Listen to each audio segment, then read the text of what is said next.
कुरान पाक की तालीमात के हवाले से उसमें आप और मैं शरीक हैं। आज इन नन्हे मुन्ने बच्चों की हिफ्ज़ कुरान के बाद दस्तारबंदी है और इन बच्चियों की रिदापोशी यानी चादर वगैरह पहनाने का जो एक प्रोग्राम है। मैं इस मौका पर एक पैगाम देना चाहता हूँ असातिज़ा के लिए, वालिदैन के लिए और इन बच्चों के लिए। देखिए, अभी इन बच्चों ने कुरान पाक को याद किया है, लेकिन अभी हमें इन बच्चों के दिलों के अंदर कुरान पाक की तालीमात को उतारना है। अभी सिर्फ इनकी ज़बानों पर कुरान पाक के अल्फाज चढ़े हैं, सीने में महफूज हुए हैं, लेकिन यहाँ पे मंजिल ख़त्म नहीं हुई। असल काम तो इसके बाद शुरू होना है कि जब इन्होंने पढ़ा है अल्हम्दुलिल्लाहि रब्बिल आलमीन और रहमानिर रहीम, तो अब हमें इसके माना, मतालिब, मफ़ाहीम, इसकी तफसीर इनके दिलों में उतारना है। और उसके लिए बच्चों को भी मेहनत करना है, असातिज़ा को भी और वालिदैन को भी। मैं आपके सामने सिर्फ एक नुक्ता रखना चाहता हूँ कि जिससे कुरान पाक पढ़ने की तरफ मज़ीद रग़बत होगी। उलमा के अंदर एक गुफ्तगू चली, एक मसले पे बात हुई कि जो कुरान पाक है ये अल्लाह ताला का बारब्त कलाम है। बारब्त से मुराद क्या है कि जहाँ एक बात ख़त्म होती है वहीं से दूसरी बात ख़त्म शुरू होती है। मिसाल के तौर पर जैसे हम ड्रामे वगैरह देखते हैं तो एक किस जहाँ ख़त्म हुई अगली बात वहीं से शुरू हुई। तो ये बहस चली कि ये बारब्त कलाम है या मौके की मुनासबत से जैसा ज़रूरत होता वैसे कलाम नाजिल हो जाता। तो कुछ उलमा ने फरमाया कि ये बारब्त कलाम है, ऐसा नहीं है कि बेरब्त हो कि कभी ये बात कभी ये बात कभी ये वो बात। अब उस पे उन्हें कहा गया कि भी साबित करें कि कैसा बारब्त कलाम है। तो फिर उन उलमा ने अपनी ज़िंदगियाँ लगा के कुरान पाक के अंदर रब्त पैदा किया। और जब इस रब्त को मैं और आप सुनते हैं, पढ़ते हैं ना, तो फिर एक अजीब ही लुत्फ़ आता है। हुफ़ाज़ हैं, उलमा हैं, मेरी इस बात को जल्दी समझेंगे। मैं कुरान पाक की आखिरी 7-8 सूरतों के अंदर रब्त बताऊँ। कुरान पाक की आखिरी सूरतों में सूरह अल-माऊन है। इस सूरत के अंदर देखें कि जहाँ अल्लाह ताला बात ख़त्म करता है इस सूरत में, अगली सूरत में वहीं से बात शुरू होगी। सूरह अल-माऊन में अल्लाह ताला ने इरशाद फरमाया कि लोग अपनी नमाज़ों को भूले हुए हैं। वो नमाज पढ़ते हैं तो दिखावे के लिए और बुखल करते हैं। इस सूरत में इस मफ़हूम को बयान किया, लेकिन अगली ही सूरत देखे सूरह अल-कौसर, उसमें कैसा तसलसल रखा। कहा महबूब वो तो बुखल करते हैं मगर इन्ना आतैनाकल कौसर, आपको हमने खैर कसीर अता फरमाई है। वो नमाज पढ़ते नहीं, फसल्ले, आपने नमाज पढ़नी है।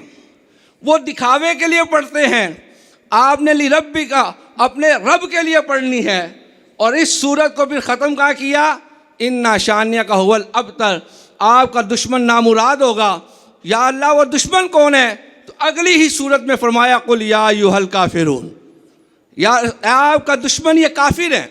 इस सूरह कुल या अय्युहल काफिरून को ख़त्म किया, लकुम दीनुकुम वलिय दीन, तो काफिरों तुम्हारे लिए तुम्हारा दीन, मेरे लिए मेरा दीन। अब यहाँ दीन पे बात ख़त्म की। अगली सूरत देखें, इज़ा जाअ नस्रुल्लाहि वल फतह, वहाँ पे फरमाया सयदखुलून फ़ी दीनिल्लाहि अफ़वाजा।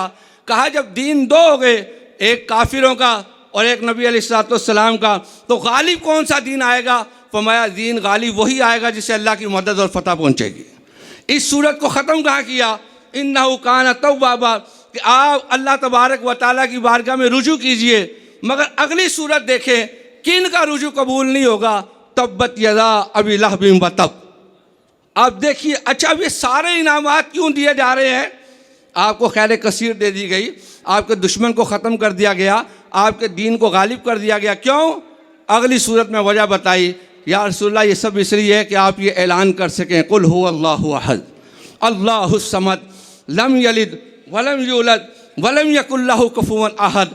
और फिर अगली सूरत देखें, कहा या रसूलल्लाह जब आप इतनी कामयाबियाँ समेट लेंगे थोड़े से वक्त के अंदर, इनकलाब ले आएंगे, दीन गालिब हो जाएगा, इस्लाम फैल जाएगा, दुश्मन नामुराद हो जाएगा, तो ये काफिर जो हैं, ये लोग जो हैं आपके हासिद हो जाएंगे, आप पे जादू करेंगे। तो आपने क्या करना है, कुल आउज़ बिरब्बिल फलक मिन शर्रि मा खलक, फिर आपने अल्लाह की पनाह में आ जाना है, अल्लाह की हिफाजत में आ जाना है। इसी तरह अल्लाह तबारक व तआला ने फिर आप देखिए अगली सूरत में कहाँ बात फरमाई, कुल आउज़ बिरब्बिन नास मालिकिन नास इलाहिन नास।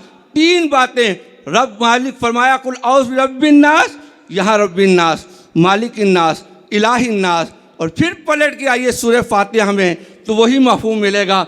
उधर रब्बिन नास था, इधर रब्बुल आलमीन है, उधर मालिकिन नास था, इधर मालिक यौमिद्दीन है, उधर इलाहिन नास था, इधर इय्याका नअबुदु व इय्याका नस्तईन है। तो देखिए कुरान पाक के अंदर कैसा एक रब्त है, कैसा एक सरूर है, कैसा एक अंदाज़ है कि अल्लाह तबारक व तआला ने इसके अंदर कैसा लुत्फ़ रखा है। लेकिन काश हम कुरान को इस अंदाज़ में पढ़ें, इस कुरान को इस अंदाज़ में समझें, और अगर इस अंदाज़ में पढ़ेंगे समझेंगे तो ये कुरान हमारे दिलो दिमाग के ऊपर गालिब आ जाएगा। इसलिए ज़रूरत है कि इन हुफ़ाज़ कराम को मैं बिलख़ुसूस इन बच्चों को कहूँगा कि बेटा अब आप लोगों ने अगली मंजिल पे कदम रखना है। अभी आपने कुरान पढ़ा है, अब इसको समझना है, अब इस पे अमल करना है। इन बच्चियों ने कुरान पढ़ा, अब इसका फ़हम पैदा करना है, शऊर पैदा करना है। और मैं तमाम असातिज़ा को भी और तमाम इस टीम को भी मुबारकबाद देता हूँ कि जिन्होंने अंत तक कोशिश की और बच्चों को कुरान पाक याद करवाया। अल्लाह ताला हमारे बहुत प्यारे दोस्त मुफ्ती मोहम्मद शाहिद महमूद मदनी और उनकी पूरी टीम को मज़ीद कामयाबियाँ अता फरमाए। व आखिर दवाना अनिल हम्दुलिल्लाहि।